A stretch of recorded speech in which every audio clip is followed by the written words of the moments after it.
Hey everyone, Eli here with Deep Discounts Club. Today I'm bringing you a look at this Joysent Halo X5 T700 carbon fiber pickleball paddle. As you can see, it's a 16mm paddle.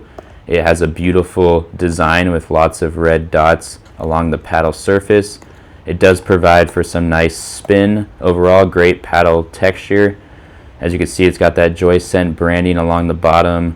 Along the edges, it's not too obvious, and a very nice and large grip, so you can have various grips with this paddle. Here is some in-game action with the paddle. I really enjoyed the pop on the paddle, the control. I was able to shoot exactly where I wanted the ball to go, get lots of nice dinks in, while also playing a great long game with this paddle.